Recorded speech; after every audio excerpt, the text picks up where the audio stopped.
It is a... He's become very controlling since you've gone, Max. He beats me. Oh, no. Well...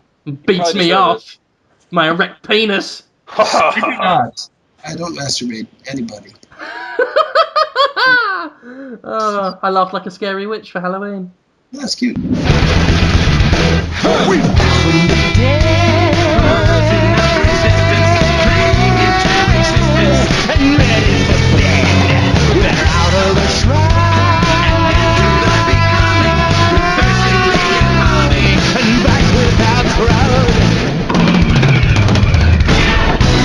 Anyway, I'm glad I could do Podtoid again. Yeah. I'm on all the time. Are you going to be on all the time or sometimes? I'm gonna try and be on all the time. I don't really do a whole lot on Wednesdays at 2:30. So it's amazing. Welcome back to the family. It's good to be back. The awful, inbred, worthless family of dicks. Got your old Blade Runner back. We'll have to catch you up on how much worse it's gotten since you. It's gotten so much worse. It's not gotten bad at all. Podtoid has not changed. Hey, Jonathan. If there's something weird hanging off your dick, Dan, who you gonna call? John's Chungus, Dan, if your tangled beard is full of sick, Dan, who you gonna call? John's Chungus, Dan, there's more. If you need some ass and you're feeling hot, who you gonna call? John's Chungus, gonna take John's ass, fill it with cocksnot, who you gonna call? John's Chungus. Dun dun dun dun dun dun dun dun dun dun dun dun dun dun dun dun. I'm getting laid with John Holmes. Dun dun dun dun dun dun dun dun dun dun dun dun. Oh, bust your nut in Holmes, it's good. Happy Halloween. Thanks. That was spooky. It's just the Martians from Mars Attacks going. Just none of the warmth and humanity. Just an evil, skull-faced jerk wanting to have sex with my butt. Awesome. Awesome show. There was nothing but compassion in that. I spent at least a minute writing that out. I typed those words in WordPad, Jonathan. Really? Yeah. I can't believe that was the rhymes were succinct and focused. I'm a renowned poet laureate. You are now. Poet DeLorean. Yeah, but Prometheus. Max Scoville. Did you guys hear that? He's really here. He was singing the Ghostbusters song, and I was like, "Oh, I died. I should come and be a ghost with you guys." Yes, resurrected on this spooky Halloween episode. In honor of Halloween, or as it's called in hell, where I am, Pumpkin Christmas. Yeah, or as the Wycans call it, Samhain. Yep. Spooky. Samhain. Yeah, Sam Raimi, Ween. It's Max Scoville. I know. Everyone in hushed reverence. Yeah, I died. I died in a bus crash, and now I'm here with you guys from beyond the grave. Yeah, he died and went to Revan 3. and we brought him back to Podtoid as a man. That's one of the new features of Skype, actually, is that you can talk to the dead. Very much. That's actually going to be the plot of an upcoming Guillermo del Toro film, Skype Ghost. Skype Ghosty. Oh, it's such a spooky episode today, Jonathan. I feel spooked. It's so scary. I am worried. I'm terrified. It's going to be a good Halloween episode this year, not like last year when I got into a fight with Kevin Dent on Twitter and then spent the rest of the hour just fighting with Kevin Dent. It's going to be good. Was that your first interaction with Kevin Dent? Do you remember? Yes, the first time I ever heard of Kevin Dent was when he was telling everyone I was a wretched coward. Kevin Dent is kind of he's kind of like if one of the Martians from Mars Attacks got a business degree. But more Irish. Yes. He's actually. It does turn out he's a lovely man. You've just got to get through the initial encounter No, and then he's, everything's fine. He's like my best friend Satan. I think I called him that Irish Satan at one point. I don't think I've told this to anybody, but on at E3, I didn't go out a whole lot this year, but at E3, one of the nights I went out somehow resulted in me and Nero and Kevin Dent and Dave Oshry all winding up at like Holly Green's Airbnb at like, I don't know, like 4 o'clock in the morning or something.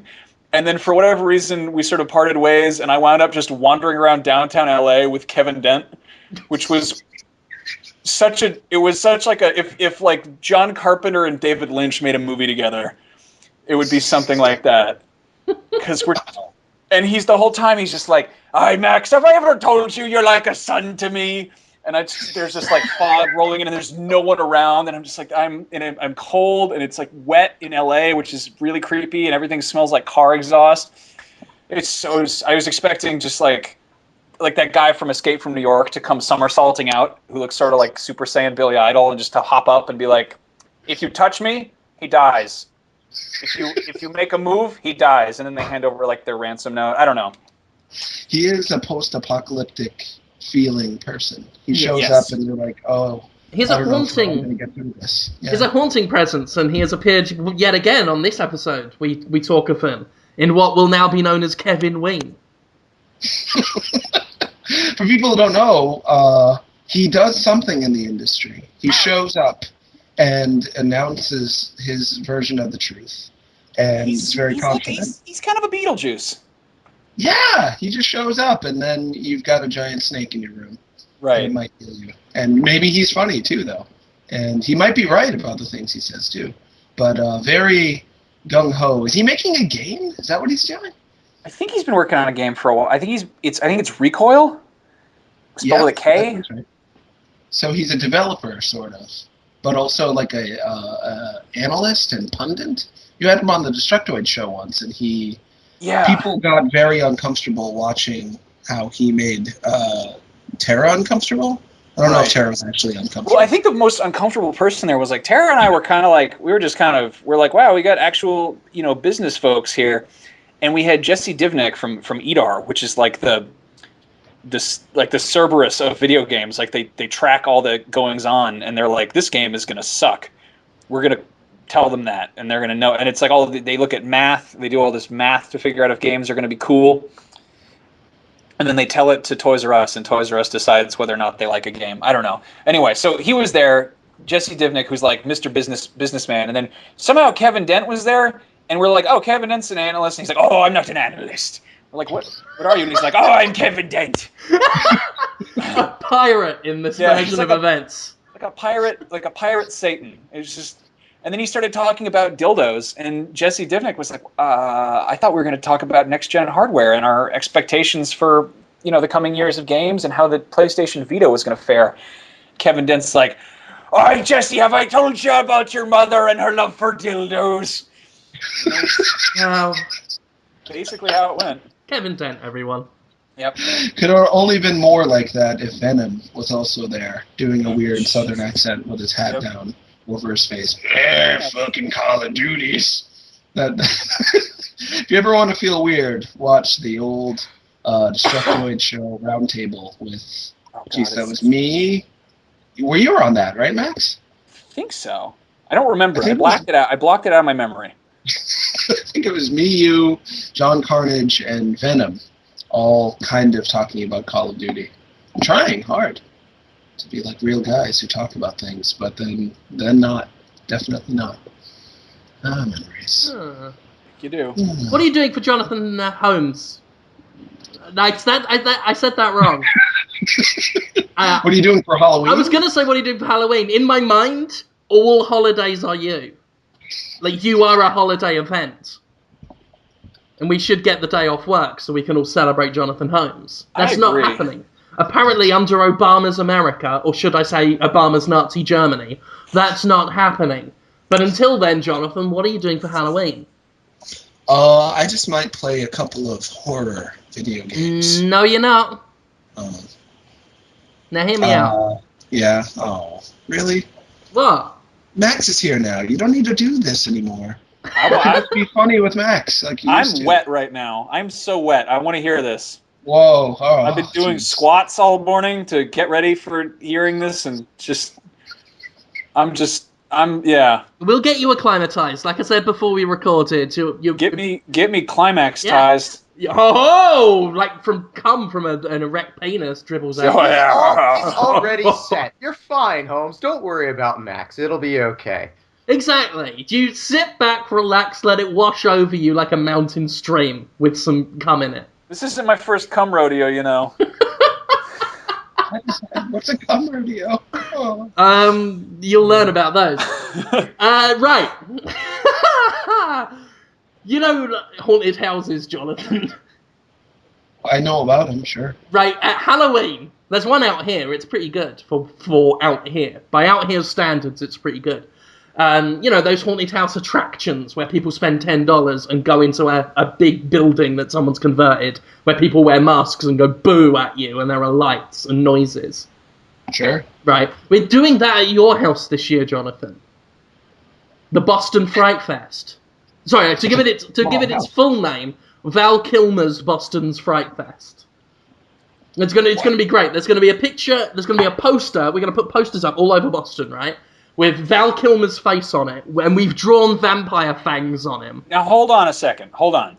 Is this Val Kilmer who women were attracted to, or Val Kilmer who appears like the moon with a turquoise Native American necklace and scares the women away?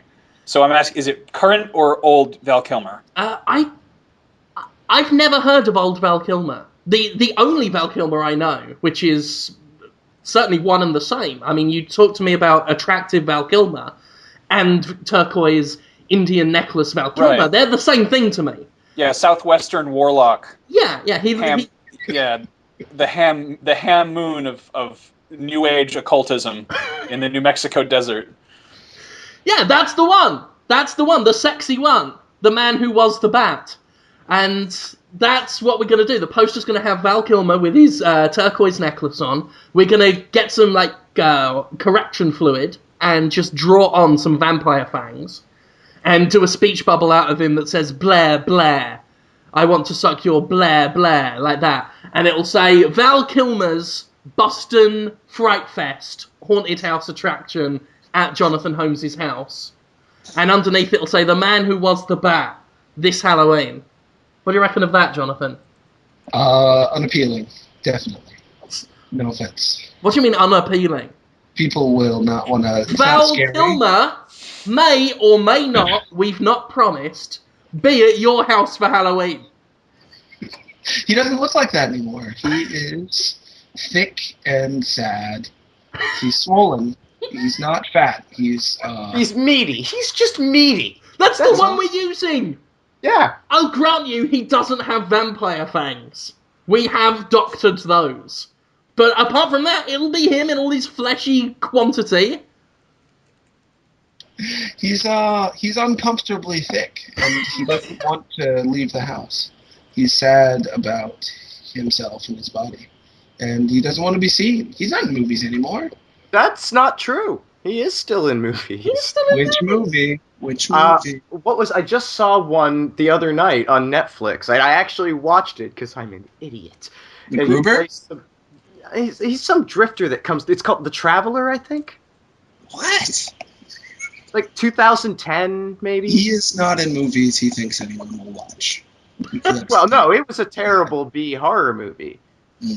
Horror movie, he's got experience with what we're doing. Yeah. He knows. Oh, yeah. Oh, by the way, I have a list of movies starring Val Kilmer on my Netflix queue. Brilliant. Because I watched it. And so, yeah, and most of them are fat Val Kilmer, so he's still working. See? Most of his movies are latter-day Kilmer. So he needs the world to see this. And look, I've not even promised anyone Val Kilmer's going to be there. This show is just called Val Kilmer's Halloween Horror Nights at Boston, Jonathan Holmes' house. Jonathan Holmes. I have a really small house. It's that's fine. Actually, that's superior. Because you'll get those claustrophobics, because we're going to have to cram so many passageways through there to make it a full 3-hour experience. I've got to stop you just there, Conrad. There's only one real passageway we're concerned with at our Halloween Horror Night. At Val Kilmer's Halloween Horror Night. Don't worry about it, Jonathan. Well, it's miles in length, though, is my point. Very true. Huh? I don't understand what you're talking about. There's innuendo going on, and I don't understand it. Right, Val Kilmer, the man who was the Bat, right, presents a night of terrifying thrills. Okay. I've just reworded an earlier thing I said in the hopes that would appeal to you. No. Still not good? No, it's not. Still not good? No? Yeah. So what about if we got... What if it was less of a horror event and more of just a kind of like a fun game where you try to find Val Kilmer in Holmes's house? Like he's hidden somewhere in the house and you have to find him? Well, I think the important thing about this is we're not promising anyone Val Kilmer's going to show up. You don't know if he's there, because the thing is you get him and you strip him completely naked, and then you get one of those really talented body painters to come in and paint him like the wall behind him. Like he stands in front of a bookcase and they paint him with airbrushes so that he looks like he is the bookcase. And then you have a bunch of people come in, they pay I don't know, $7 each, and they come in and they look around and they try and find him in the room. And if they find him, they get a pumpkin necklace or something. That's got some marketing legs. Jonathan seems to think Val Kilmer isn't marketable. That, to me, the only trouble with that is because Val Kilmer, to me, is America's most marketable man. That's very much a delight, the concept of finding Val Kilmer in Jonathan Holmes' house. And really, we're there to really frighten people and scare them. But anyway, on the poster it will say, Halloween Horror Nights featuring a very special guest. And then under another smaller picture of Val Kilmer, it'll say, I think you know who it is. We're not promising anything, though. So anyway, we're all going to go around to your house, Jonathan, with glow-in-the-dark paint. And I've paid some vagrants to go into your house. They don't need a key, Jonathan. They've got instructions for how to get in. And they're going to just, paint things on the wall like, boo. What are the instructions to get in? Don't worry about it. You're focusing on the minuscule details. You're not focusing on the bigger picture, which is the vagrants writing scary Halloween words on your wall, like boo, pumpkin, ghost, fuck off, shitface. It's mean. It's aggressive. Scary aggressive. Yeah, I feel bad about it. I feel bad. Dracula wants to finger you, they'll write on the wall. That's a sexual threat of sorts. The scariest. What if one of them wrote sexual threat on the wall? They're going to write that on the front door in big letters and draw a picture of Jonathan's face underneath it. That's not scary for anyone. What? It's feel bad for me. It is making my life bad. What if they wrote sex offender on the front of your door? That would be pretty scary. We'll tell... That's another good thing. Just to really sort of make the house authentic and make people really scared of it, we will go round the houses of your neighbours and send them leaflets with your face on it and tell them a sex offender lives at that address. Did you know there is a sex offender living in your neighbourhood for Halloween? For Halloween? They will hate me, yeah. They will this is sort of unrelated, but I just thought how if you're a registered sex offender, you have to go around, and introduce you. What if you did that on Halloween, but you wore like a Gary Glitter costume, and they're like, "What are you?" And you're like, "I'm a sex offender," and they're like, "Oh, that's a good costume." And it's like technically you're doing the thing you're supposed to, but it's a sneaky loophole there for any pedophiles listening. That's a good tip. Move to a new neighborhood, just dress up like Gary Glitter on Halloween. There you go. Brilliant. The scheduling of when you inform the neighbors is really important. You could probably get away with it on April Fool's also. Mm-hmm. That's brilliant. And there'll be more of Max's pedo tips next week. to really help molest your way to success. Jonathan. Yes. How are you? I'm alright. How are you going to feel when we've put up rubber skeletons hanging all off your ceiling? bad.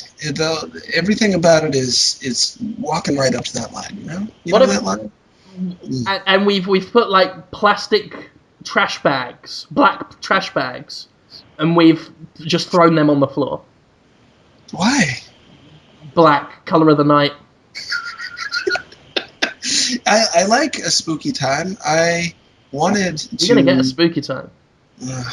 There was a cool picture of a skull at Target the other day, and I wanted to spray paint next to the skull, just in regular Comic Sans font. I will kill you, because I thought people at Target would be then more scared of the cute cartoon skull, but I never did. Whenever I go to like the stores around Halloween, it always just makes me really sad because I wish that was year round. Like I wish you could go to Target and you're like, I want to buy some new lawn ornaments, and it would just be like a bunch of weird skulls and like a tiny statue of a man holding a plate.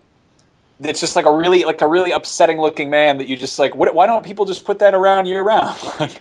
It does upset me because I have to rush because there's a holiday headquarters out here, and it becomes Halloween headquarters or in October, and you want to rush because you got to run in and say I can only get this stuff now. I can't order it on the internet. There's no such process. I've got to get it now. What masks am I going to get? What hats am I going to get? And I don't buy anything because of the pressure. That's every October for me. It's very traumatizing. Because it's like, I've only got one opportunity to do this ever. And I've got to make the right decision. It's safer to make no decisions. I have one of those. Last year I went to the Spirit Halloween goods store. But I did it, I think, 4 days after Halloween. So it was just like it was the most horrifying thing ever. It was like if Halloween Town had a coup d'etat and there was horrible uprising and it was just a wasteland of like torn masks and slutty shoes just everywhere. And it was in like a Kia dealership. It was in like a derelict Kia showroom. So they just had all these they had a pile of these rubber dead babies. They were like Cabbage Patch Kids, but really scary. And they were like, yeah, these are going to be a hit. And there was this huge centerpiece of them, and it was virtually untouched. Like no one bought them because they were just the worst. And then they had, of course, like the $300 cauldron that makes smoke that only really weird people are going to spend money on, and they probably are just going to buy it online anyway. I'm picturing Kevin Dent sleeping in that pile of babies. Oh, totally. Just levitating. I'm picturing those babies at your house, Jonathan, with a sign pointing to them saying Jonathan Holmes killed them. But I bought something from the derelict Kia dealership. I'm gonna go get it. Hold on, I'll be right back. I'm gonna go get the thing that I rescued from this place. It's very exciting. I got a video going up on my YouTube channel tomorrow of me playing Typing of the Dead Overkill. I've been really curious about that. Does it have any of the story elements from regular? It is exactly House of the Dead Overkill. With typing instead? Yeah, all the shooting's taken out and it's all typing. Did they put in those new levels with the alternate characters? Have you gotten to that part yet? I've just recorded myself playing the first level using NVIDIA's Shadowplay. Oh. Which has worked out not too badly for the games it works on. Oh, cool. Yeah. Okay, I'm back. I got the thing I rescued. Brilliant. It's a ghost. It's like a little puppet of a ghost that you hang up, and it has skeleton hands, and you push a button and it screams, and I'm gonna make it scream for you right now.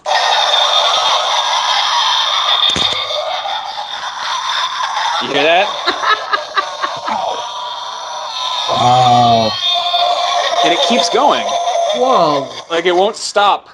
There you go. We are definitely bringing that to Val Kilmer's Horror House. God, it's my favorite thing, and I had it hanging up. I wanted to have it hanging up year round, but my girlfriend wouldn't let me, so I put it in the broom closet. And one of these days, I'm gonna set it so that it's on the motion detector mode, and I'll be like, "Oh, honey, could you get the broom?" And she'll just open the closet, and there'll just be a shrieking light up ghost in there, just laughing at her and making laser noises. Brilliant. We're gonna get about 20 of those and hang them up in Jonathan's house. I support that. I think that it's really upsetting how scary a ghost can be when there's just one of them. So I think the best way to kind of diffuse that is to get 20 of them. Really just drive home that they were made in a factory. Exactly. We want this to be a macabre event, but we don't want to make it too scary, otherwise no one's going to turn up. It's like they've already read "fuck off" on the wall in glow-in-the-dark paint. Their nerves are going to be rattled. So when they see about 20 of those just going in Jonathan Holmes' house for the event's going to last about 48 hours, then it'll set their minds at ease so that the main event can happen. Because when they paid their $10, Jonathan, they're going to walk in. They're going to try not to slip and slide on the trash bags. And there's going to be this little stool. It's like more of a platform, like a hangman's platform, right? Where people get hanged, Jonathan, like scary medieval hanging. Except there's a big hole in the middle of this platform, right, Jonathan? Okay. Yeah, and you are in it. Inside the platform, down the hole. Nude. The scariest of all states of dress.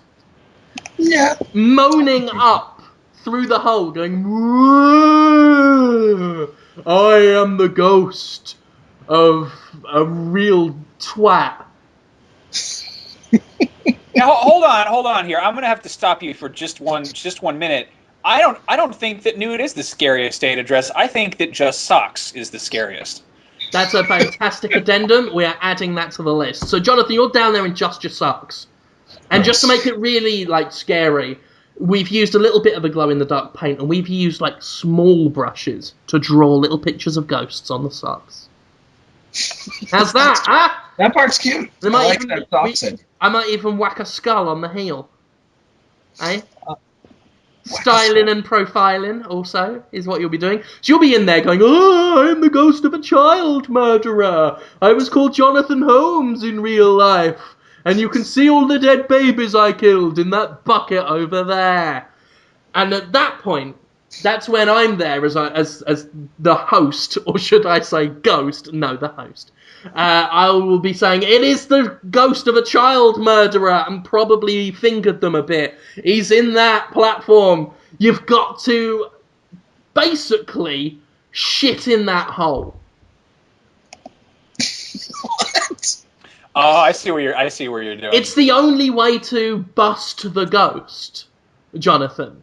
All the kids, and then the mums and dads can join in. They paid their $10 too. They're all allowed to play. They did basically line up by the platform, go up the little steps, walk over to the hole where you're in there going, "Oh, when I get out of here, I'll finger you all." And that's when they shout down in the hole with, they've got a megaphone. We give them a megaphone. They put the megaphone over the hole. It's pretty small in there, Jonathan, so don't worry, you'll hear them. And they'll shout, "Fuck off, Jonathan Holmes, fuck off, fuck off. I shit on you and your beliefs." And that's when they pull down their pants and squat over the hole into a big dump in there. There was a Ninja Turtles playset that used a very similar setup. What? Remember that one? Was a Poops playset? It wasn't Poops. It was a toilet, and it was positioned directly over this little pit. And you'd put the Ninja Turtles in the pit, and then the toilet was there, but supposedly you just dumped ooze on them. Oh, but I mean, everybody knows what toilets are for. Wow, that is not subtle, and I'm sure it was fun to make. It really upset me, because I just imagined Shredder shitting on Raphael. It was... And some of the kids might be dressed as Shredder for Halloween, while they're taking a big old dump in that hole, Jonathan. They might be. I don't want poo on me. I don't want children to poo on anyone, especially me. What about a grown man? I mean, there's going to be a lot of grown men. In fact, I mean, since this will be open to Podtoid fans, it will mostly be old men. There's a lot of teen Podtoid fans, as you know. Yeah, but they've got the minds of old men. Yeah, they've been through a lot. It doesn't matter who you are. It doesn't matter your gender. It doesn't matter your age. If you listen to Podtoid, you've got the mind of just a decrepit old man. Stringy. Like the man they're singing about in Aqualung. That's you. Oh, that was who I was thinking of. Actually, no, I was thinking of Robert Duvall in Sling Blade. But Aqualung's a good call, too. Remember that? What is saying in that again? For the people who don't know.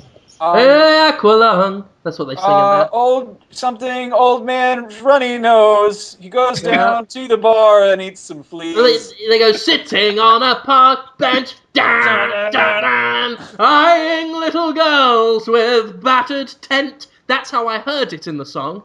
Not with bad intent, with battered tent. Like he just had a packed up camping tent just under his arm, and it was just smashed up. It was no good to anyone. So yeah, and then it says neck hurting bad as he bends to pick a dog end. Yeah. And does that mean like a cigarette butt? Yes, it does. Okay, I always thought that he was just picking up dog shit.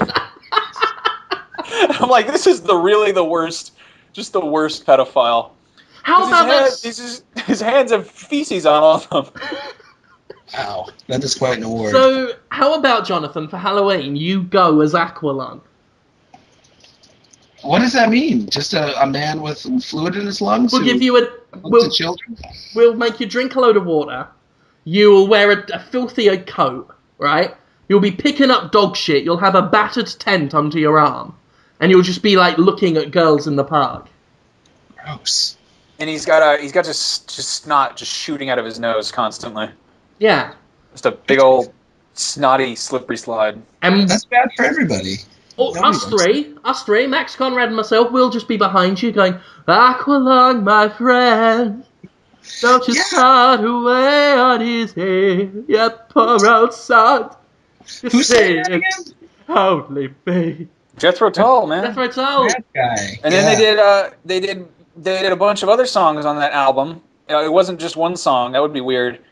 They did a song about Cross-Eyed Mary, who was, I think, a cross-eyed prostitute. I'm not certain, but it actually has a reference to Aqualung in that song. And it says, Cross-Eyed Mary, don't you do something, and you go and do it, and then there's Aqualung is over there. And you just get the sense that it's a whole world. It's a whole world. It's Aqualung's in. What we call the Lungverse. Why is he called Aqualung? Because he's got snot in his nose, obviously. It's pretty self-explanatory in the song. So he always feels like he's drowning in his own snot a little? Yeah. He makes deep sea diver sounds. Is one of the things that, so I imagine he makes a lot of submarine noises in addition to just snotty grossing. And this was a hit tune by Jethro Tull? That actually, there was a lot of controversy because Aqualung won best metal album in whatever year it came out. It won a Grammy for best metal album, and everyone's like, "It's not metal. It's a song. It's got a song about Mother Goose. It's not metal." And everyone got really upset at Jethro Tull. And then Ian Anderson came down and he played his flute, and all the metalheads went to sleep. And the members of Jethro Tull went out into the audience and took all of their wallets. Wow. That's a true story. You can look that up. That is in. Someone wrote that down somewhere. It's definitely true. I was there in the audience when they did it, and one of Jethro Tull looked at me, which proved that they did it. So, Jonathan, you're going to go as Aqualung. Okay. Right, you'll be an old man wandering lonely. Just to make it really authentic, make sure you take time the only way you know. Okay? No, I don't know. What? Okay, what does that mean? Oh, that's... because... fuck it, obviously I'm looking up the lyrics now. You got to go down to the bog and warm your feet. Yes, and you want salvation... Bog? The bog is the name of the pub, Jonathan. Don't you know the Lungverse? You need to really familiar yourself with the Aqua lore. Right, absolutely. Absolutely. I'm not familiar. But he gets salvation a la mode in a cup of tea. And the salvation... So you get... I'm guessing it's some sort of opium dish with ice cream on it. Absolutely. And so just a delicious... Just like a flan, but with a lot of opiates in it. We can't get hold of that, so you're basically going to eat a yogurt with meth in it. It'll be updated. That's kind of like people eat froyo these days, and they have meth. So that's what you'll be doing for the updated. You'll be, in many ways, you will be Aqualung 2000. It's 2013 already. You'll be Aqualung 2000. I've already said it now. Okay, you've said it. You poor old sod. I do feel a little soddy. Like a sod of sorts. Sure. Are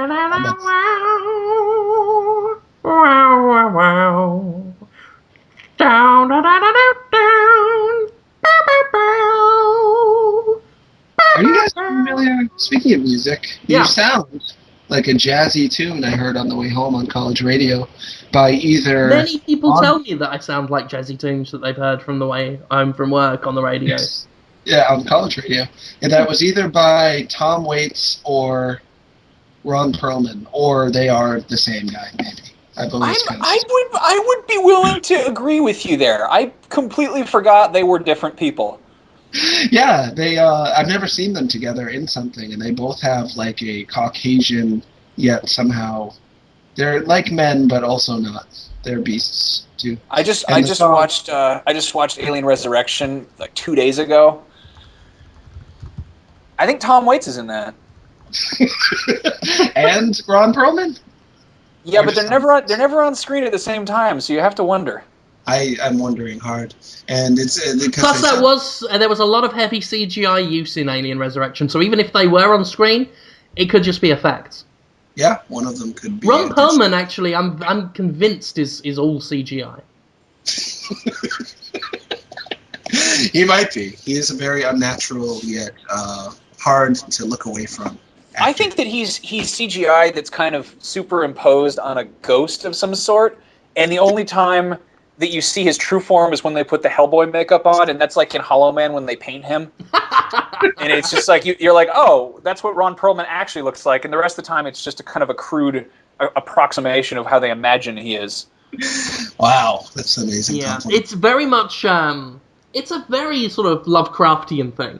You can't, if you actually saw Ron Perlman's true form, you would go mad with the revelation.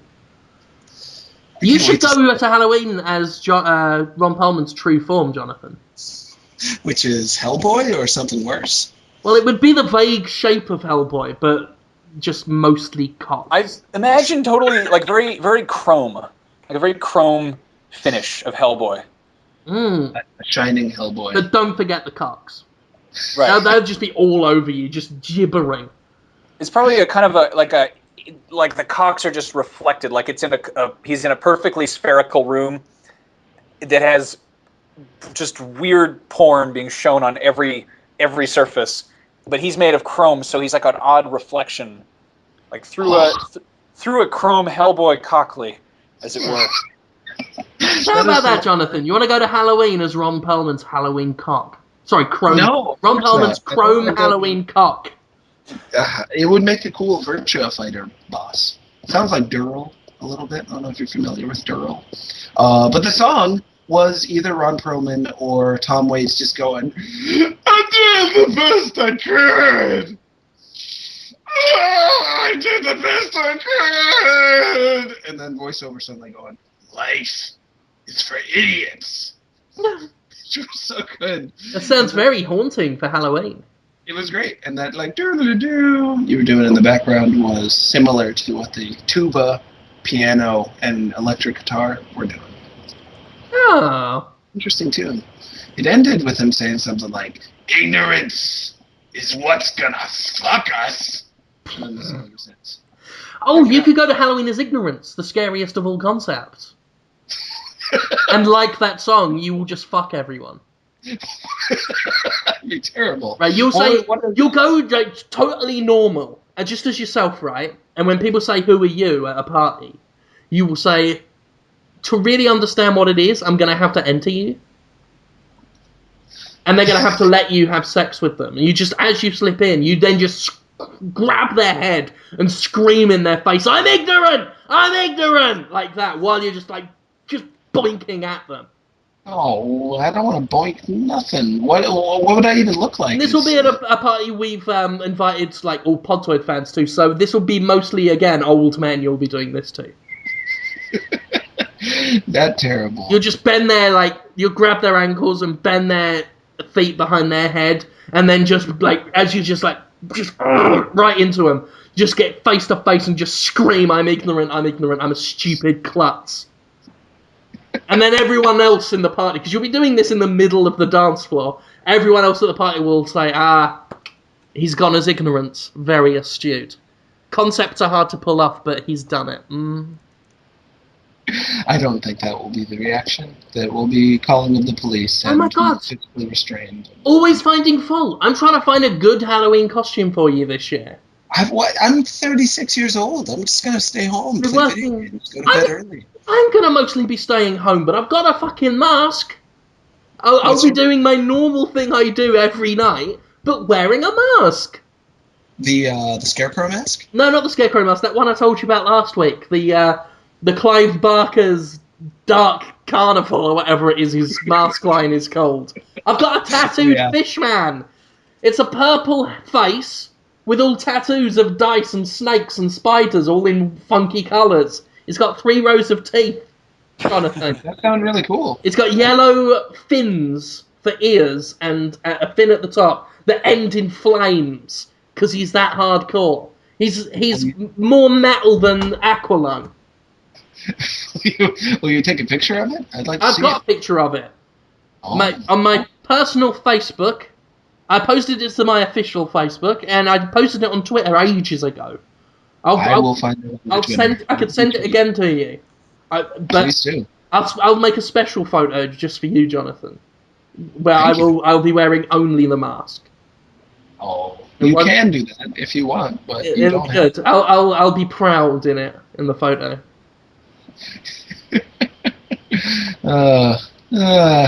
I'm working as hard as I can because I've got a mask sorted out. I'm trying to find a good costume for you, Jonathan.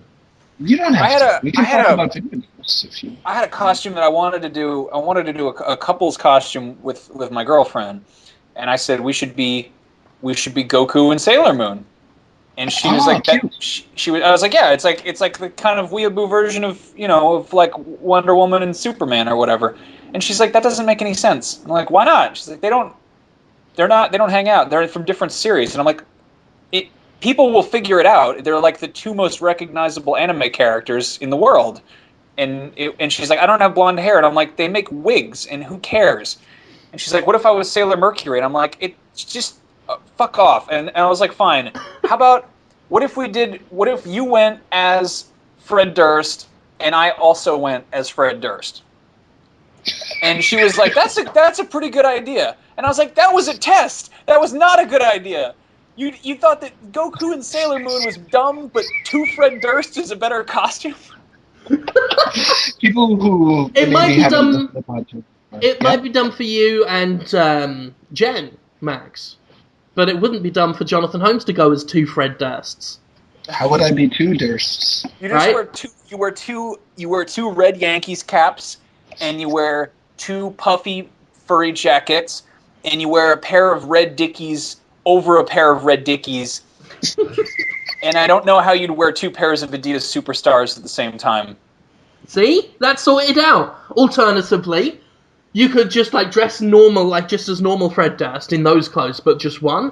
Get a Cabbage Patch doll, dress him in mini ones, and sew him to the front of your shirt. Oh my god! Like Total Recall. What are you for Halloween? I'm Fred Durst fucking himself.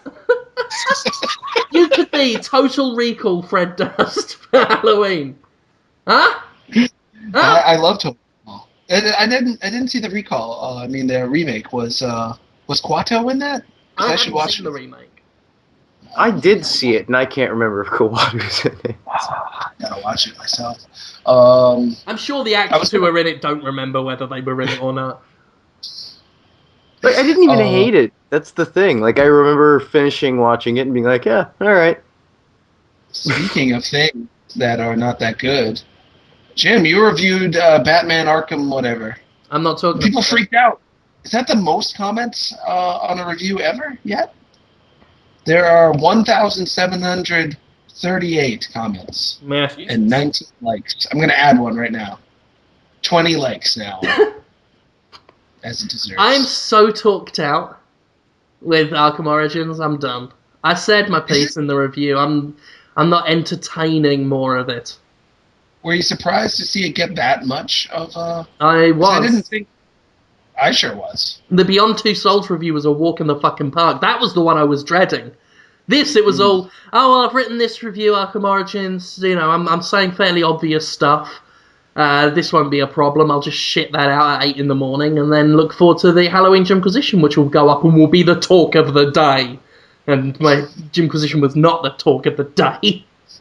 People saying, oh, you write reviews for attention. It's like, no, I wear a scarecrow costume and then fuck a blow-up doll with aliens, colonial marines duct taped to the face for attention. That's the video I posted. That's the attention I want. Give me all that. Stop talking about Arkham Origins. I'm bored of it. I got bored of it halfway through playing it. I'm so bored of talking about it now. So how was it? Did you dislike it, or could you explain?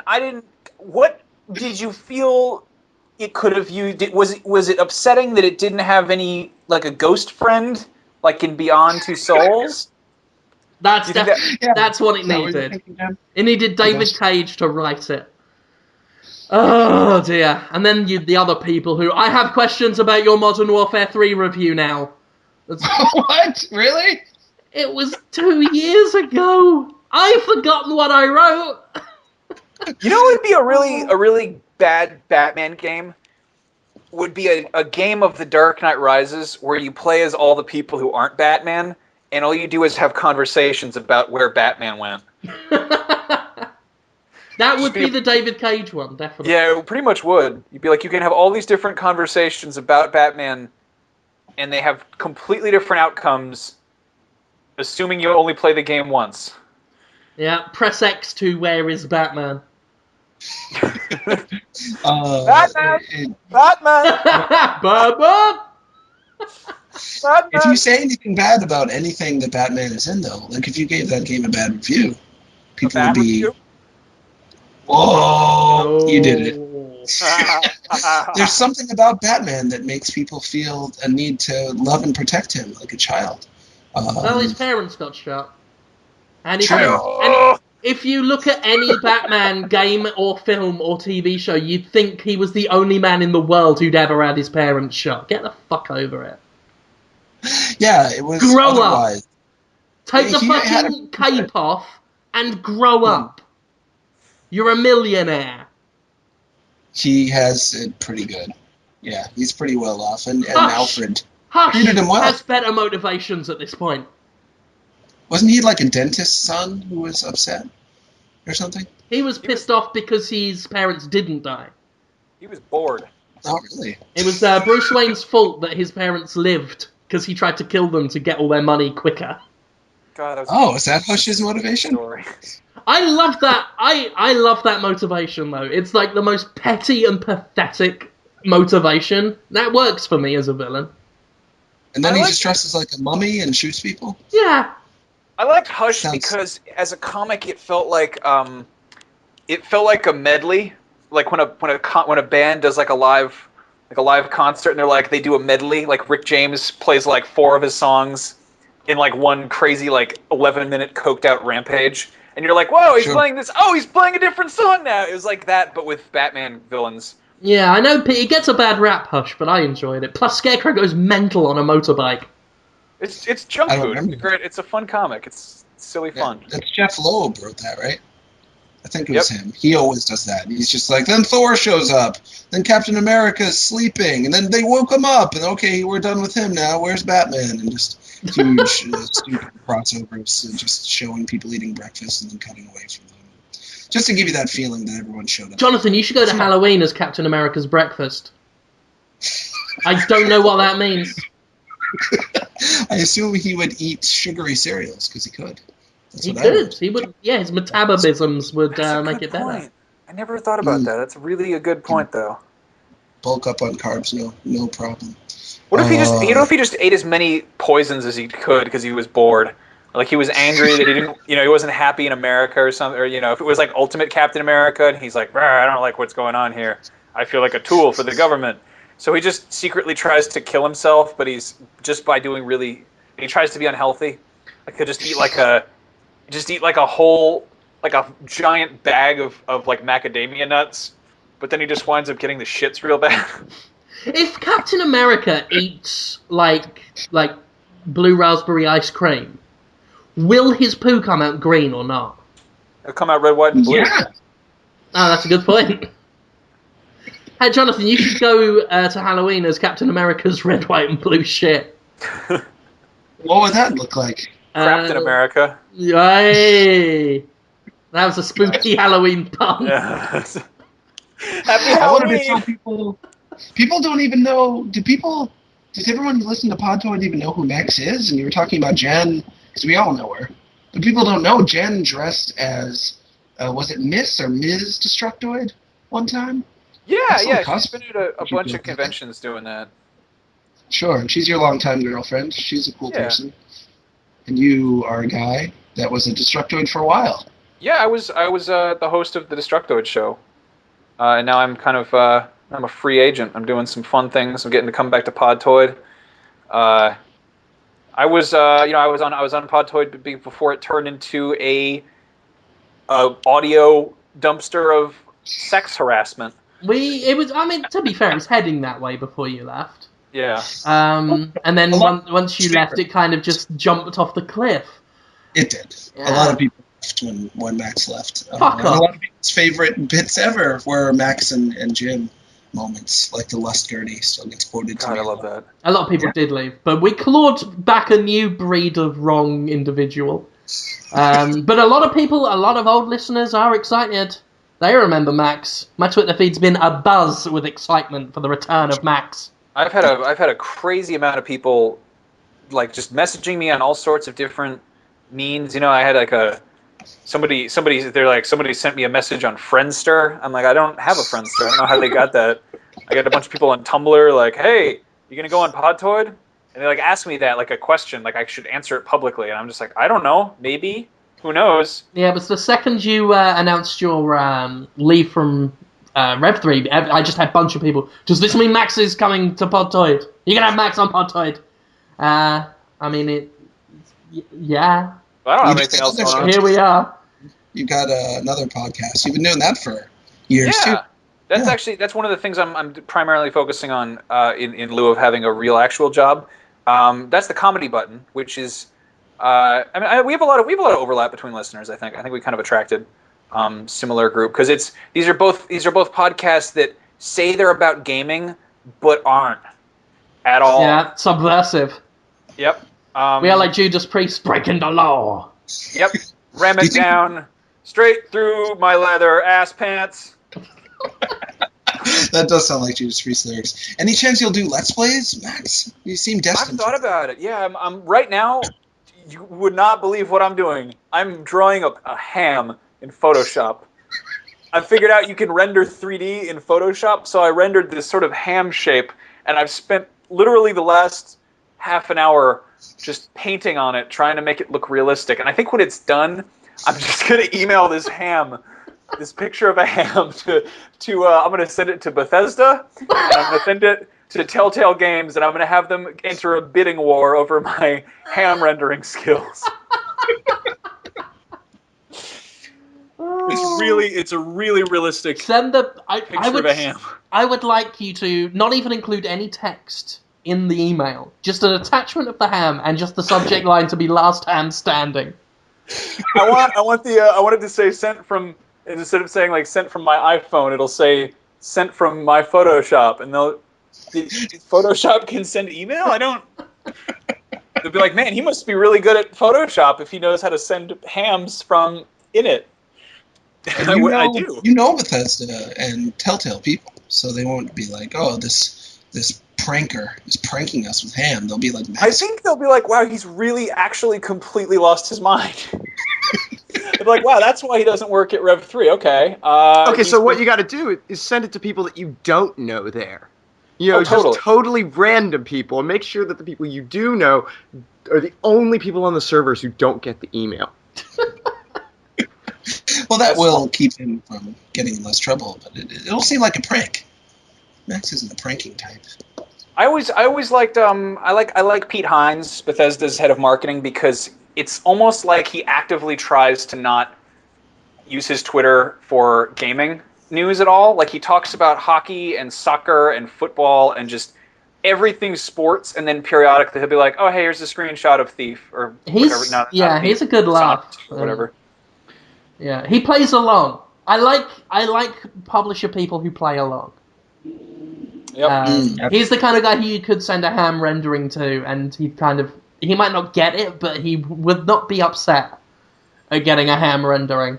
Actually, I know that he is a big fan of meat, because when I checked out the Elder Scrolls Online, we went to a meat place afterwards, and it was one of those Brazilian steakhouses where they basically have these guys who look like marching band leaders with just carrying just swords, just with meat on them. It's true. There's these guys walking around. You went to with. I can confirm this. This is the thing. They're awesome. Marching band leaders with swords covered in meat, or yeah, pretty much. They look like matadors. They look like they look kind of like the pilots from Naboo in Episode 1. They've just got like really nice coats and like little pants on, and they just come around with these swords that are just covered in different kinds of meat.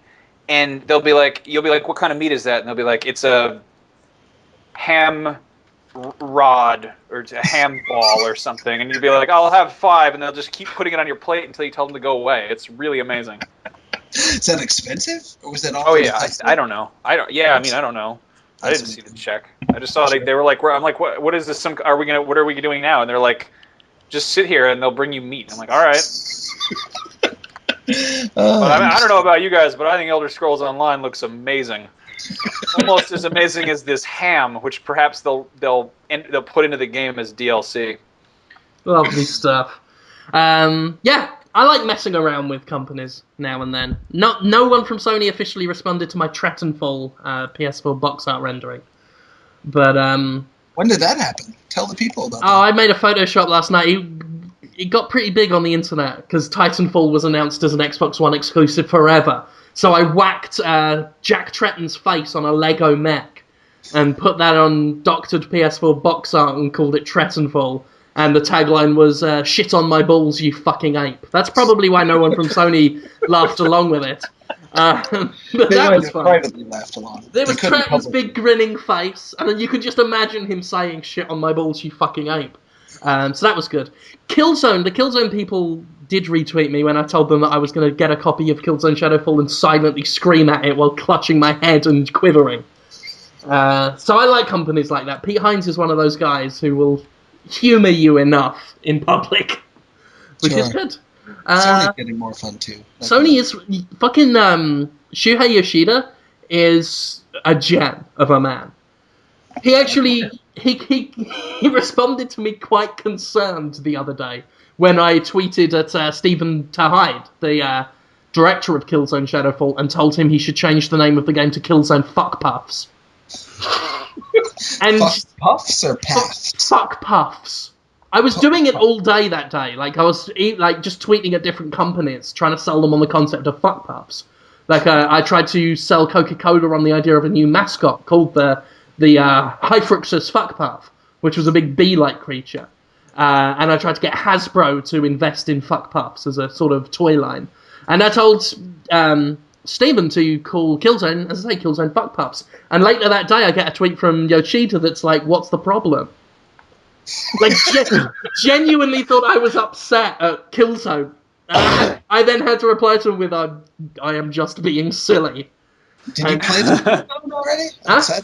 You playing that Killzone? I have only played the multiplayer they've had at events. Gotcha. Due to things. Oh, sure.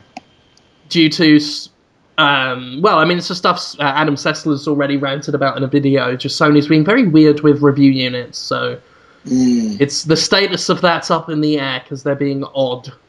About review units or reviews in general? Review units, mostly. I'm in the process at the moment of trying to sort of hammer things down with them, so... Yeah, interesting, but I'd buy a game called Killzone Fuck Puffs. That's all I'm saying. What do you think the other big news that happened is Walking Dead Season 2? Anyone cares?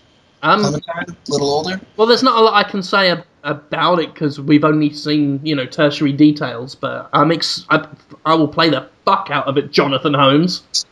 Are you more excited than if they had done what a lot of people were expecting, which was just all new characters, different kind of moving the themes along, but in a without sticking with Clementine. To be honest, I'm happy either way. I really, it does not matter to me that it's Clementine versus some new people. Okay. Sort of excited to see her come back, older. Had you thought about what she might have turned into after what happened in season 1? What she'd be like a zombie. Yeah, I figured. I'm surprised. And she's bleeding on the art that they're showing off already. She's becoming a woman. I wonder, if they do that metaphor, if she's like, I can't stop bleeding sometimes, guys. Oh, God. That would be some bad story. There's some stuff you just shouldn't say on a podcast. Me? I was You've crossed a line, Jonathan. I was thinking of bad storytelling. Jonathan, you blew it. You blew it. Podtoid listeners will remember that. Come on, guys. Carrie, the menstruation metaphor is a thing. Oh, it continues? Yeah, I'm defending myself hard. Because this is important. Menstruation metaphors happen, guys. It's not my fault. Oh my God. You know what? Plug it up, okay, Holmes? Plug it up. Seriously, Jonathan. Stick a tampon in your bleeding vagina. Please. You're offending everyone. Is that a euphemism, or are you... No. I'm being incredibly literal. As I always am. I've never said anything that isn't literal. Yes, you are incredibly in reality. No metaphors. Yeah. I like you, Jonathan. I like you too. We're friends, I think. Jonathan Holmes, what are you going to go as for Halloween? I don't know. Jonathan Holmes, are you going to be Viggo Mortenstein from Prophecy or not? I don't think I've seen that, so no. Jonathan Holmes, are you going to be the ginger woman who was Tom Cruise's wife in Moulin Rouge when she's got the consumption or not? Tom Cruise is... Nicole Kidman! Oh, I remember her. Are you going to be her for Halloween or not? Heck no. No way. Be a terrible likeness. Don't look like her. It's the problem. Jonathan Holmes, are you going to be the Brachiosaurus's mucus that was sneezed on Sam Neill and the kids when they were up in the tree in Jurassic Park or not? I am not going to be mucus. No, I'm not transparent enough. I was being literal. I am just physically... Boy, tell that to our listeners. Some of them think you're incredibly transparent. What does that mean? Nothing, but they'll know. Oh, are people making fun of me again that I'm not paying attention to? All the time, but it's really with... Well, I think some of it's with love. Yeah, well, I don't like those people. I don't get it, man. They're just people who do not like you, and I can't understand how anyone could not like you. It makes me angry. It does, yeah. A little bit. Like, if you listen to Podtoid and you don't like Jonathan Holmes, right? Fuck off. Thanks, Jim. It's very nice of you. But a lot of people listen to it. Well, I'm going to defend the love of my life.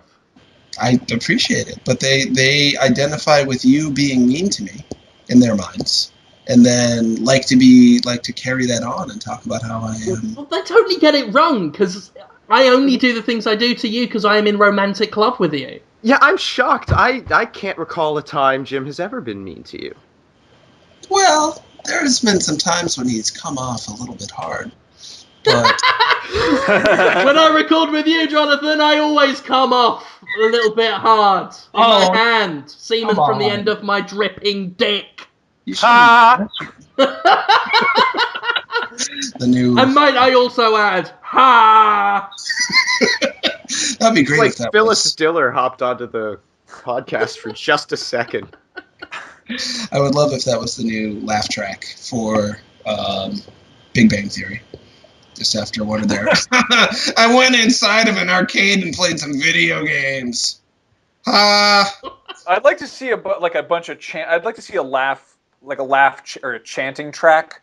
So it's just like a bunch of druids just filmed in front of a live studio temple at the temple of the priests of Syrinx, and they'd just be like, every time I have impregnated a virgin by the light of the full moon, and you just hear, oh. Have you seen the video they put up on YouTube recently where they replaced the laugh track on Big Bang Theory with Tidus laughing in Final Fantasy X? Oh my God. That sounds right. It's brilliant because it's so bleak as well. You know, you got that Shelders or whatever it's called just going, oh, I have said something nerdy, and then you just just abruptly cutting in with just ha ha ha ha ha, and it just sounds so mocking, and because they cut out all the sound while he does it, it's just stark silence, and it's funny, but there's something very bleak about it, and you learn a lot about yourself. Huh? Sounds great. I should check that out. You should check it out, Jonathan. I will. I had ideas this week. Oh, that's I'd like to share them. We've got plenty to do otherwise. Do it. If you guys are running out of stuff to talk about, I can bring it up. Do it. Let's see your ideas. Well, I had an intrusive Willem Dafoe movie pitch idea because I had this weird feeling driving late at night that there really are infinite Earths and that every idea we have is actually real somewhere. So, like, not only are these movies real, but the actual things that happen are real. And when I was captured with that feeling, I started to imagine, what if on an infinite Earth, Willem Dafoe was Batman? And I think this was inspired by your Batman Arkham Origins review as well. But instead of the traditional Batman story where he's an orphan whose parents are killed, he's a Willem Dafoe-aged man whose wife and son are killed. And he is very upset about it, and his butler feeds him a Nutty Buddy. Yeah, that's right. It's like Muddy Buddy, but instead it's Nutty Buddy. Right. I will become the thing all criminals fear. I will become a mediocre candy bar. Very disappointing. They will be very upset when I show up and tell them they gotta eat my Nutty Buddy. So, I never said this was a good idea. It's an intrusive idea. No, you're covered, yeah. Very excited about this really happening in the infinite Earth somewhere. So, what's his name? Not Louis Anderson. Danny DeVito. He's having sex with someone other than his wife. And it's just close up on his butt. He's grinding. And she's not even making any noise. She's just miserable. And all of a sudden, Willem Dafoe pops out and is like, Nutty Buddy! Throws a Nutty Buddy at his face and knocks him over. It hurts. He's got a bloody nose. He goes to... Who's that other guy? The bald one? Adam Baldwin? Stephen Baldwin? Alec Baldwin. He's under his covers, and there's a lot of butts in this for some reason, and he's real near Alec Baldwin's butt, being like, Nutty Buddy, dressed as a giant candy bar, terrifying the people he deems to be criminals of our world, with Danny DeVito and Alec Baldwin. Very subpar criminals that aren't actually doing... They're just actors. I don't know why he's so upset at them. Oh, they're playing themselves. Oh, yeah, it's just, Danny DeVito really having sex with, because he's single now. He and Rhea Perlman split out. So I guess he's off the hook. Really? It's not even cheating. What? Yeah, wait. That shocks me for some strange reason. They were perfect for each other. They were the yin to each other's yang, for sure. So was, DeVito putting his yang somewhere it didn't belong, or what? He's got a whole new career now on that show with the mean people, the mean young adults. I do like that show. I do enjoy watching that. Pretty good show. Yeah. And then the other idea I had, Lou Reed died. Yeah, I know. That was your idea? Don't you take credit for that? Lou Reed died. It was sad, and I like Lou Reed. Me too. They were playing him on the college radio after that. Life is for idiots song. I can't believe that was really. What one did they do? They played Lou Reed doing a cover of some 50s song. They never do Animal Language. How does that go? It's the best one. Sing it. It's a song about someone buys a dog, and the dog dies. Okay. I think the dog howls so loud it gets a blood clot. And then there's someone buys a cat, and on her lap it sat. Let me get the lyrics up, because it's an amazing song. Can you sing it in a Lou Reed voice? No. Because that was my idea, so we would all sing songs in Lou Reed voices. It's a fantastic song. It's on Sally Can't Dance, the album. You can sing like Lou Reed. It's a little nasal, but a little throaty, too. It's like, oh. Miss Riley had a dog. She used to keep it in her backyard. A little weaker. How when the dog began to bark, all the neighbors began to shout. Then came a stormy night, Miss Riley let her dog out. And when the neighbors found him round, they put a gun down his mouth and shot him down. And he went, ooh, wow, bow, wow. That's a real song, isn't it? Oh, wow. Bow wow. And then, I won't sing the rest, but Miss Murphy had a cat, on her lap it sat, and once in a great big while it looked like that Cheshire cat did smile, but often it used to chase anything that crossed its face, but one day it got so hot that Cheshire cat had a blood clot. Wow. God. And she said, ooh, meow, me, meow, ooh, meow. And it's all done, like, with a big brass band and everything. That's the best bit. Like, it just kicks off with just huge trumpets and stuff going, bam, bam, bam, bam, and just, like, massive guitars. Like, there's such a huge production for this ridiculous song about nothing. Anyway, so the animals are dead, presumably, but then in comes the rest of it, and then the dog met the cat. The dog was hot and the cat was wet. Then came some sweaty dude. He put a board between the two. Then they couldn't get at it, got frustrated all about it. So they did the only thing you could do. They took the dude's sweat and shot it up between the two. And they said, ooh, wow, bow, wow. Ooh, wow, bow, me, wow. Is that literal or is that a metaphor, you think? Fuck knows. But that's Animal Language. It's on Spotify or iTunes. You know, you can get it very easily. It's a second track on Sally Can't Dance. It's my favourite Lou Reed song ever. Because not only are the lyrics are fucking demented, and the production value is so high. It's a brilliant song, and they never play it. No one remembers Animal Language. I've never heard it before. I can't wait. Bow, me, wow. That's what he says at the end. Goes just a slight bit of enthusiasm at the end. I think it was this magic moment that he sang on the radio today. And it's weird, as you'd imagine, because that song, I can't remember who it was by, but it's like, this magic moment, you know, like a traditional caring about how his voice sounds guy. And then Lou Reed comes in, this magic moment.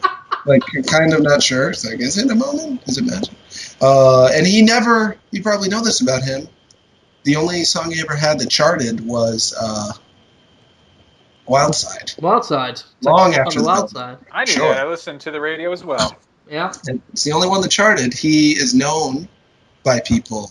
He's kind of the Jim Sterling of music in a way, because people who make music love him, and Metallica had him come on for an album not that long ago. But he never actually made that much money making music himself. I thought we could change that. I like that. I like being the Lou Reed of games media. I think you are. Yeah, but if Lou Reed had... Well, that's it. Like, followed by PewDiePie on Twitter. Have I got his following? Have I? Fuck. He is the Metallica, and you are the Lou Reed in this equation. He is. That's very poignant. Another one I like of his was Real Good Time Together. I forget which album it's on. I like all the ridiculous, stupid ones he did. You should sing it. So he goes, we're gonna have a real good time together. And that's mostly the lyrics. And then at the end he goes, na na na na na na na na na na na na. Na na na na na na na na na na na na. And me and my friend Leo is a massive Lou Reed fan. He's a musician as well. Lou Reed's a big influence on him.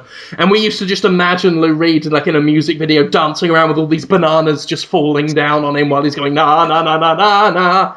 You know, I used to write articles as Lou Reed. I used to announce him as the nation's favourite lover, Lou Reed, and like have them show him around his house and stuff. And I used to very much like what I do when I do my impression of Bono Vox on Podtoid. It was very much of that, but in article form and about Lou Reed. Sounds great. I loved Lou Reed. Yeah. Cut up about him going away. Well, he didn't sing songs about things most people could relate with, like a song about a dog and a cat dying, and then maybe being in heaven, then maybe wanting to have sex, and then not getting to have sex, so they ingest. And using a sweaty dude's sweat as heroin. Yeah, that's not what, the kids are talking about. They took the dude's sweat and shouted up between the two, and they said... So I was thinking, what if he did sing songs about things people can relate with, like getting to work early, or LARPing, or doing your math homework. I was hoping we would do that. Hang on. Hold up. You said things people can relate to, and you went from driving your car to work early to LARPing. Yep, people can relate with LARPing. And picture Lou Reed singing about it. Yeah. Got a magic missile, shoot it at my friends. They think they're goblins, but I know they're not goblins. Oh, it's a fun kind of thrilling day. Dressing in my armor with my foam sword, rocking the day. He had no control over his Oh no, he had a very wavy voice. Any note could be hit at any time. Sure. I'm just driving home from work. Gonna play vampire tonight. Yeah. You know what song is I liked by Lou Reed was "I Want to Be Your Dog." Oh, that was a good one, isn't it? Oh, is it? Oh, okay. Yeah, he is halfway between Bob Dylan. Okay, and another one I liked was Nightclubbin'. I like that one. How's that go? Yeah. Nightclubbin'. I think it was on the Trainspotting soundtrack. And then there was what's the other one I liked? There was oh god, it was I don't know. He doesn't wear a shirt in it when he sings it though. Are you sure? I think I've realised what we need to do for Halloween. To pay tribute to Lou Reed, the nation's favourite lover. Uh-huh. Jonathan, you need to go to Halloween dressed as Venus in furs. Who's that? You wear shiny, shiny, shiny boots of leather. Huh? I don't look good in anything, especially stuff Whiplash girl, child in the dark. Huh? I wouldn't look You wear shiny, shiny boots of leather. You're a whiplash girl child in the dark. A whiplash girl child in the dark. Yeah, so I don't know how we'll do that. We'll just maybe stick a bra on you and then hit you with a long bit of string. Comes in bells. That's the second. That's on the third line of that. Comes in bells. So we will get like a town crier bell. Turn that upside down and you wank into it. Huh? Downy Sins of Streetlight Fancies. I like Downey. It makes my clothes. We'll cover you in feathers and do you up the arse, because that's a sin in the Bible. I mean, I've got no problem with it, but I'll bend you over and fuck you up the arse while throwing feathers on the back of your head. How about that? That's Downy Sins of Streetlight Fancies. It sounds uncomfortable for me, personally. Kiss the boot of shiny, shiny leather in the dark, tongue of thongs. Jeez, Lou Reed's very suggestive at times. Hey, he was an urban poet. He was. He was never that popular. It's a shame. You know Dirty Boulevard? I know you're Dirty Boulevard. Let's leave it at that. That's one you should look up, though. I will. You know what? You know who was a good guy? Who's that? Tom Bombadil. Who's that? In Lord of the Rings. Tom Bombadil Bombadil was effectively the. I want to say the Gary Glitter. I'm sorry to bring up Gary Glitter again, but he's really Tom Bombadil was a pederast who was definitely a musician, but also had more he had more showmanship and was more obviously a pederast than for instance, Michael Jackson. But he lived in the woods and he would just sing all the time, and he would lure little hobbits. He'd trap them in a barrow, and he'd go and get them, and then he'd bring them to his house and feed them a bunch of. Well, that's how they caught him in the end. They organised? It was Gandalf and Saruman organised a whole bunch of hobbits to pose as children online, and when Bombadil turned up with obviously rope and wine coolers, they just grabbed him. They just said, "Why don't you take a little seat over there, Tom Bombadil? You fucking pedo." Yeah. There's really pedophilia in Lord of the Rings? And Tom Bombadil. No. Few. They never, they don't describe it, but it's pretty obvious. It's heavily implied, like that bit when Bombadil's just like, "Oh no, I was just here to watch movies. I just wanted to watch movies." And Gandalf's just looking at him going, "You fucking dirty bastard." There's movies in Lord of the Rings? You dirty, horny fucker. That's one of the lines. I haven't watched that in a while. Or read the books. Aren't there parts in the books that aren't in the movies? No, the movies are, they copy the books word for word. They don't cut a single thing. I'm going to read you a quote from Tom Bombadil, okay? And tell me what this reads like to you. I think it's pretty clear what's going on. Here's a quote from Tom Bombadil. "Tom Bombadil is a merry fellow. Bright blue his jacket is, and his boots are yellow." You know what that's pretty sure that's slang for he likes water sports. Someone should make a list, a collection of all the characters that made children feel like they might get molested, so they should stop playing the video game, reading the book, watching the movie. Because so many people have come to me. I stick up for Tingle. I think Tingle is a funny character. People said I was genuinely afraid Tingle would reach through the television and molest me, so I stopped playing Majora's Mask. He's the scariest part of that game. It sounds like this Tom Bombadil is in the same category. Yeah, but the thing is the entirety of Lord of the Rings, if a child were to try and read it, they would go insane. Because it's so hard to read those books. True. And Tom Bombadil is really, it's kind of like almost like a safety device. It's like those, I don't know, like if a garbage chute had sort of a bottleneck about halfway down so that if a child tried to go down it, they would just get caught in the middle. Sort of like that, but about like 70 pages into Fellowship of the Ring. But Hobbit, that's what the Hobbit's for. That's somewhat. Yes. For sure. True.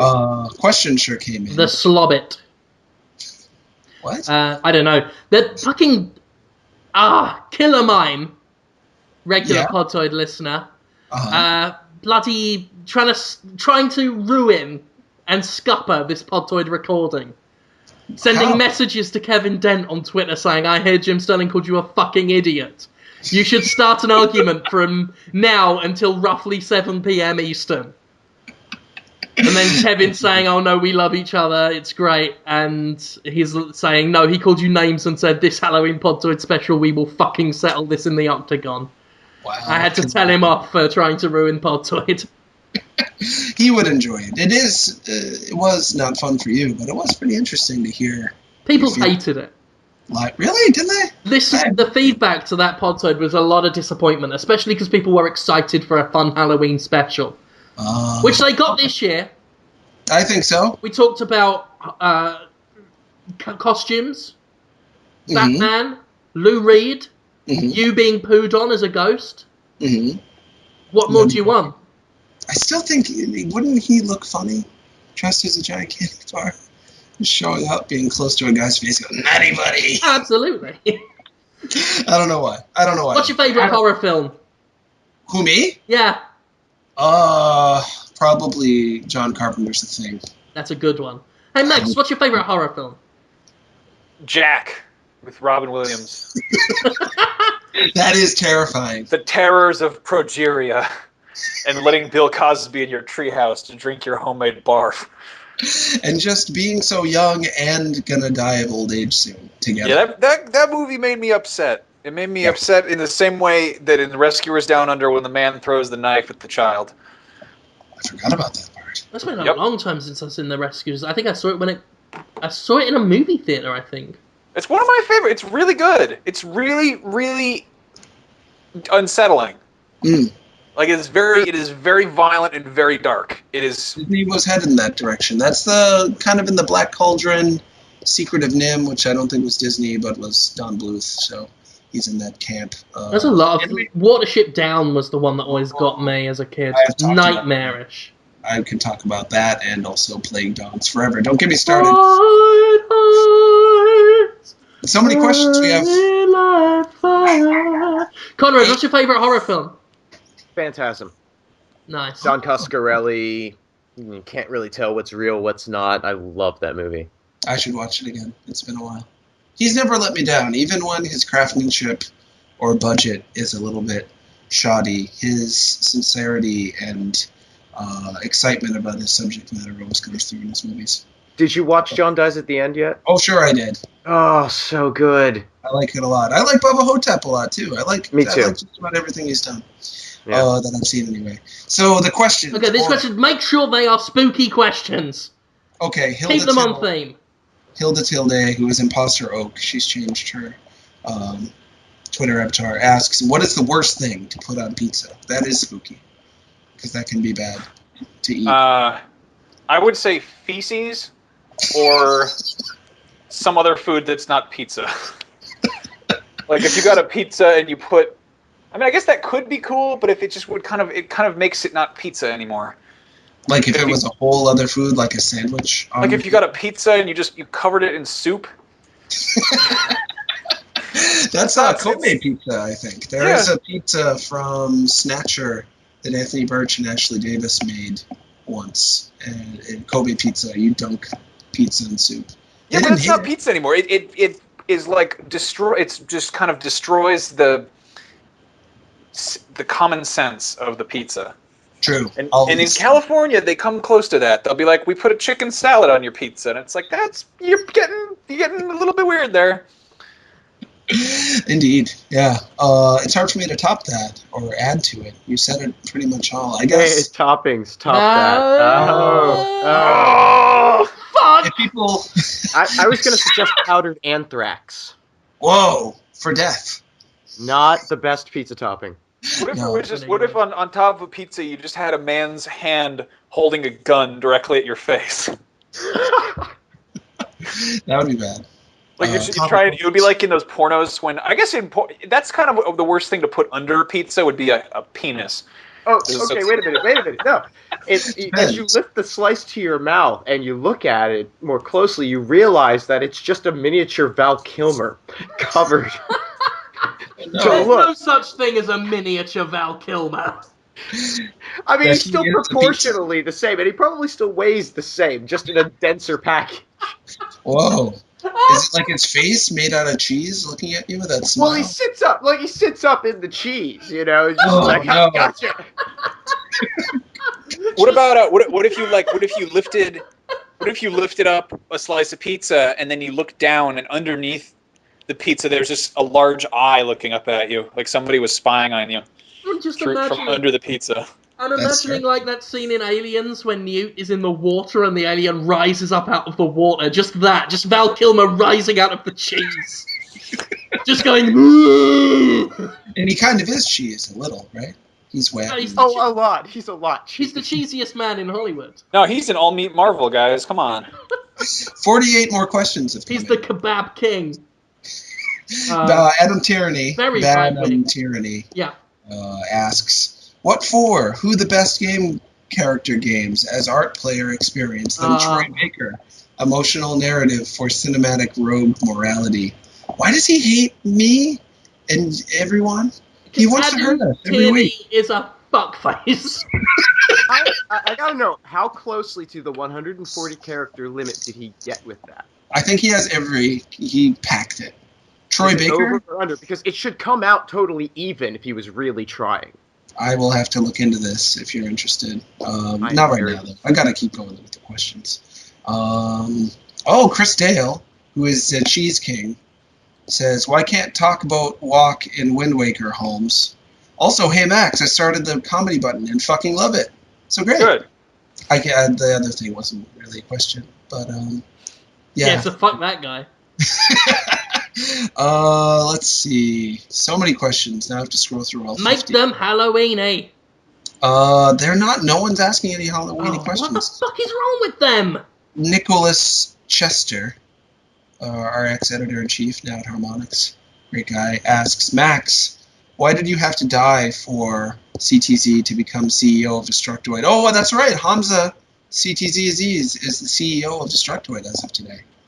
Chief what does CEO mean? Executive officer? Yeah. Good for him. Oh, somebody. Well, anyway, yeah, that is a weird coincidence. I think it was probably the sorcery again. You had to God, I'm so glad I did this because it means I can change my Twitter back to not being RIP Max. Like, everyone does the spooky Halloween thing, and they're like, oh, it's Jim Scarling or Jonathan Boolms or Nick Scarechester. I don't know.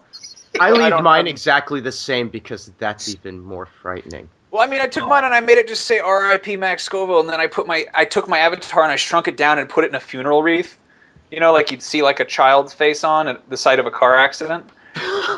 and a whole lot of people were just like, "Oh my God, did you die?" Or they're like, "What happened to Max Scoville?" And I think they didn't know that I left Rev 3, so they go to my they go to my Twitter and it's like RIP Max Scoville, and they're like, "Oh my God," and they're confused. But I'm like tweeting out jokes about being a ghost, and they don't. I don't know, and I've just given up on it. But now I'm done this, I can say that that's my. You guys did a seance. I don't think it's outside of the realm of possibility for someone to think that one of us would have a friend or family with the sick sense of humor to tweet one of us from beyond the grave. It's totally believable to me, and so I can't say I'm that surprised that people still weren't sure you were alive. They're very confused. I just used Twitter to do I did a great thing. People assume that I'm just not doing video games anymore. I never said that. I said I was going to do a bunch of weird shit and go after some creative stuff, but wow, I'm not going to quit what the fuck? I'm not going to quit video games. I like video games. I was in the trailer for Slender: The Arrival. I played Slenderman. That's pretty cool. I just did some journalism. I exported the ham that I rendered, the next generation ham that I made using the Photoshop 3D format, and I exported it with lots of graphics, and then I put it on my Tumblr website, and then I took a URL link to that article that I made, and I put it on Twitter, and I said breaking exclusive, new leaked next gen assets, and then I did #3D #video games. So for anybody who thinks that I'm not involved in gaming anymore, you're a fucking idiot. Because I broke that story. And let me just double check that this all happened on the World Wide Web, aka the information superhighway, right? Yes, correct. I put it in the cyber. I'm a ghostwriter. Oh, X, the letter X. Yes. Wheelbarrows. Yeah, hyper extend it. Huh? What? None of these questions are particularly spooky. Oh, those fucking idiots. Those Dracula cucks. Astrodats, Sarah Thomas on Twitter, asked what's the lamest treat that you guys have ever been given on Halloween? See, this person gets it. She gets it. She's a wonderful person. I just sent her some comic books. Hope I think she liked them. What's the lamest treat you've gotten? Powdered anthrax. You have not. A mother's scorn. A mother's love. Christmas presents. How confusing would that be if you woke up and you're like, it's Halloween, but the scariest thing is your parents convince you that it's actually, you've completely just stroked out for a good 2 months and it's Christmas morning. I am going to give this gift to my child. Thank you, Max Scoville. With fake plastic creepy smiles and yeah. But then they open their Christmas gifts and they're just bowls of Halloween candy. And they're like, April Fools, it's actually Halloween. And they're like, why would you do April Fools on Halloween? Because it's your birthday. And then you have like a whole mariachi band come in with a piñata, and then everyone does tequila shots. That would be something. And there's fireworks going on outside. A friend of mine was telling me that her 2-year-old is scared of volcano bubbles on YouTube, or just a robot on Dora the Explorer. So if a kid can get scared by just that. Kids get scared. Our one here, he gets incredibly unnerved by vocal effects. What? Vocoder-style vocal effects. Good example, the Alan Parsons Project, The Raven. And they've got all that anything that sounds like Soundwave from like Gen 1 Transformers. Does not like them. He hates those kinds of vocal effects. Actually, that's my girlfriend has that too. She gets so upset at certain noises and certain voices. I was watching a video. It's an old, like really garbled, kind of like transferred from a crappy VHS recording of one of the promos that the Ultimate Warrior did, and it's one where he's just so on all cocaine. He's talking about, he's trying to describe how much he's going to fight Hulk Hogan, but he's just explaining it as though it's a plane crash. But he's basically just breathing into the microphone the whole time. And I was trying to play it for a friend, and Jen had to go leave the room. She got so upset. She's like, I hate that noise. I hate it. And she just went up and left. So if you ever want to scare away a woman, you can watch wrestling videos on your phone. Swatanat. Yeah, that's how it's pronounced. Wants to know from Max, how many Halloweens have you gone as Boba Fett? I have actually never gone as Boba Fett because someday we'll do Mandalorian armor, but I don't want to do it poorly because people who do bad Boba Fett costumes should just shut up. I agree. So you'd want to do it right. You want it to look real. Yeah, that makes sense. Whoa, this is great. I don't have anything to say, but I don't want to read this question because it doesn't totally make sense to me. But @drive_the_tacos has a Walter Matthau sprite art icon for his avatar, and it's amazing. This question doesn't make any sense, though. It's, have you guys read my Willem Dafoe pitches, Freaky Constantina film tomorrow? What does that mean? I have no idea. We gotta find out. We should all look into this. Yes. We don't have to. People want the Lust Gurney to just happen again, says Coffee or Die. Can we hear from the Lust Gurneyman again? What's the best exotic animal to use as a bartender? That was an assault of words. Something about a bartender and the Lust Gurney.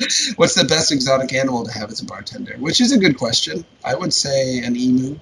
But people just want you guys to pretend to be the Lust Gurney. Okay, hold on. Let's warm up to this. It takes a second. Sure. Turn on the engines. Oh, James! What would you like to drink from the animals? Oh, Maximilian Scoville! I would be delighted to take your hand, not in marriage, and drink out of an ostrich's ass.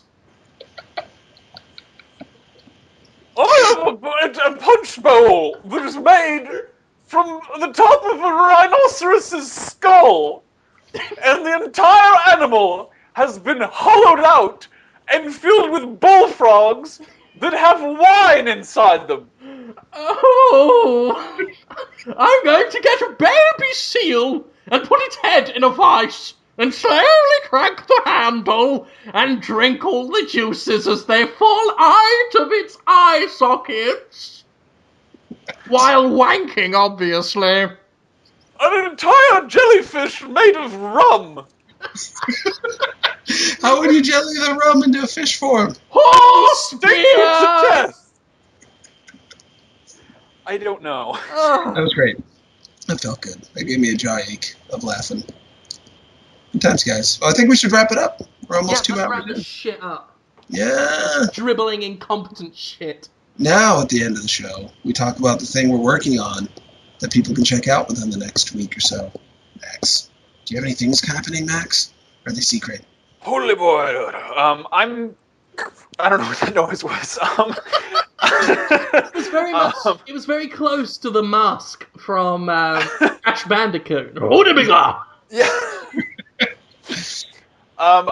am I doing? Obviously, you can go check out The Comedy Button. That is a podcast I do. We are trying to expand it into video projects. We have numerous things. I've been putting up very stupid kind of behind-the-scenes, shitty iPhone videos on youtube.com/thecomedybutton. All of the stuff can be found basically on just thecomedybutton.com. We've got a Facebook group where lots of kids get together and talk about swears. We just opened the Comedy Button's Tumblr, which is thecomedybutton.tumblr. We post pictures of stupid things. I don't know. I'm on Tumblr. You can actually just go to maxscoville.com, and it will take you to my little blog where I will post pictures of drawings I do and the 3D ham that I rendered using Photoshop. And in addition to that, I have my own personal YouTube channel, following in the lead of the great Jim Sterling. I have my own YouTube, which is just Max Scoville. So if you want to watch me making a fake cooking show, I do that. I just recently taught a recipe for how to make drinks, how to cook a drink. Sounds great. Yeah, so that's what I'm doing. When did that one go up? That is actually not up yet. I'll make it live right now. I just put it up this morning. I forgot to make it live, though. It's breaking news right here today, is that it's up. We are watching magic happen. Well, indeed. Not even watching, we're hearing. And we can't even hear it because it's on a mouse. We heard that it will happen. Yeah. We have heard the concept of a thing happening once. And maybe again. Yeah. I guess I'll say things. I have my Jimquisition up for the week. It's the Halloween special that got overshadowed by that stupid review. It's called The Survival of Horror. It sees the return of Scarecrow as a character in the Jimquisition and has all sorts of interesting things happening. Also, Jim and the Artsy's Rhyme Down Spectacular is called The Dream of Freedom this week, and that's quite cool. And I also have another episode of Movie Defense Force on The Escapist for Halloween. It will go up on Halloween Day, and it will be defending Paranormal Activity. Over on Dtoid, there's my review of Batman Arkham Origins, of course. You can look at that, and yeah, just I'm done with it. But that's that.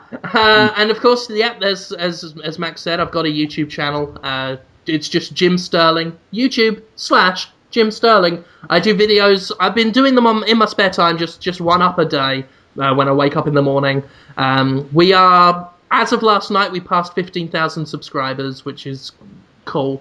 And yeah, should be over 16 by the end of the week, so thank you all for watching those things. Right now I'm playing through Deadly Premonition as my sort of longer play series, and do check out the one I did for Master Reboot, my squirty play of Master Reboot, because I scream genuinely like a frightened child in it, and that was fun. So that's me! What about you, Conrad? I know you're mainlining Assassin's Creed. Yeah, I was saying before the show, I put 32 of like the last 48 hours into this. And I'm almost... What's that? Assassin's Creed 4? Yeah, Assassin's Creed 4. So I will have the review for that done. Hopefully it'll be up tomorrow. That's my goal. I still have some multiplayer to play and a little bit of campaign to finish up. But so that's coming. And I have also been putting some videos up on my YouTube channel, which is youtube.com/CHZimmerman, because that's my name. And I've been playing Killer is Dead. And if you listen to this show every week and you think, what makes Conrad uncomfortable? I was playing Killer is Dead, and I did one of the Gigolo missions, and it was incredibly, incredibly uncomfortable. So you can go watch that on my YouTube channel. And that's pretty much it for me. Oh, Max? He went first. I'm not Max. He did. Holmes? No. Then we're done. What about me? Oh, it's all about you, Jonathan. I don't have a lot to say. No, what did you do, me old mucker? Sean Alexander Allen, who working with Sean Alexander again. She just does nothing but bang on about the patriarchy. That was me making fun of Destructoid commenters. It's funny, I don't think... We talked about Grand Theft Auto quite a bit on this episode, but I don't know if anyone's going to get mad about it in the same way.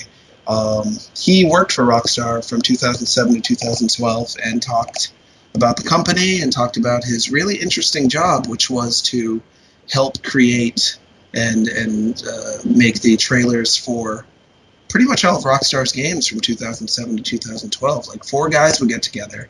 One could man an in-game camera, and the other one would have to control the in-game character like an actor and play out these scenes and make them look cool and then edit it all together. So the Red Dead Redemption trailers is what it sounds like he was most proud of. Got the inside scoop on all that, which is interesting, and also He's working on a new game called Treachery in Beatdown City for PlayStation Mobile, which means it's coming to PlayStation phones and PlayStation Vita.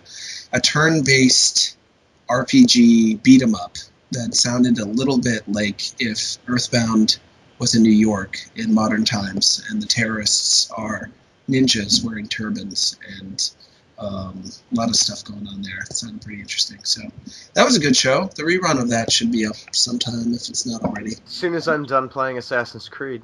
Okay, so within the next couple of days, probably. Yeah. And this Sunday, live on Subhomes, we have David S. Gallant, who is probably best known for making a game called I Get This Call Every Day, which was about his sucky job. Then he got fired because of the job. Because he got fired from the job because of the game. And has been in the industry ever since, making games like Apocalypse Later and Emo Racers and dressing up like Fat Princess and being in the industry in a weird way. So we're going to get his unique outlook on things. David S. Gallant, he asked me specifically, as did Sean Alexander Allen. They're like, can I be on your show? Can I do it? Which was nice. Yeah, when people ask like that, it's very easy to want to have them on. So that's why these two guys wrote. I'm enjoying it. This Sunday, 1 p.m. Pacific Standard Time, 4 p.m. Eastern Standard Time on the show. That's it. Thank you, Jonathan. Oh, thank you. For doing that. Oh, no problem. We're done. We did it? Yeah, shut up. Is that it? Yeah. I didn't mean to say shut. Well, I did mean to, because otherwise I wouldn't have said it, but I didn't mean to hurt your feelings. I love you, Jonathan. Oh, no problem. Shut up. People can be mean sometimes, as long as they don't genuinely try to make my life so bad. No, I don't want to make your life so bad. I know you don't. It's fun times. No. Well, it's not fun times, it's scary, spooky times for Halloween. I hope everyone has a good Halloween, or should I say a bad Halloween because of some ghosts. We'll see you next week. Bye. Bye.